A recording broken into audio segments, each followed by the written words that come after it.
আজ আমি করব সুজির বরফি। তার জন্য সুজি নিয়েছি আর একটু গুঁড়ো দুধ নিয়েছি। আমি এবার গ্যাসটা জ্বেলে নেব। আমি গ্যাস জ্বালেই কড়াটা বসিয়ে দিয়েছি আর কড়াটা গরম হয়ে গেছে। আমি 2 চামচ মতো ঘি দিয়ে দেবো। ঘিটা গরম হয়ে গেছে, আমি 2 চামচ বেসন দিয়ে দেবো। এটা অনবরত নাড়ব, একটু ভেজে নেব। বেসনটা ভালো করে ভেজে নিয়েছি। আমি এবার সুজিটা দিয়ে দেবো, ভালো করে ভেজে নেব। এটা ভালো করে ভেজে নিয়েছি। আমি এবার গ্যাসটা বন্ধ করে দেবো, দিয়ে একটু ঠান্ডা করে নেব।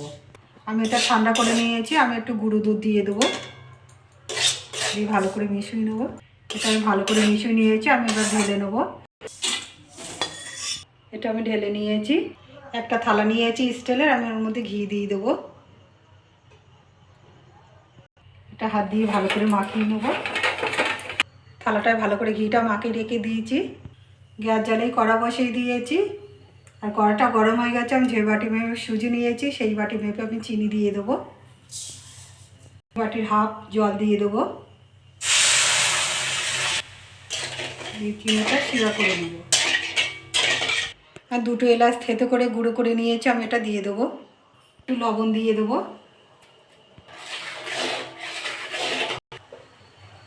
চিনি শিরাটা হয়ে গেছে, একটু চিটচিটি শিরা হয়েছে। আমি এবার এটা দিয়ে দেবো, আস্তে আস্তে দেবো, নাড়ব।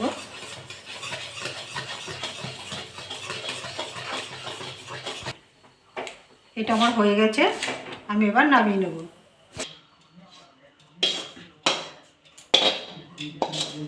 এটা আমি সমান করে নেব। একটু সমান করে নিয়েছি আর আমি কড়া কাজু আর আমন্ড বাদাম নিয়েছি, এর উপরে দিয়ে দেবো। আর পেস্তা বাদাম নিয়েছি, পেস্তাটাও দিয়ে দেবো। ঠান্ডা হয়ে গেলে শক্ত হয়ে যাবে। আমি এবার কেটে নেব।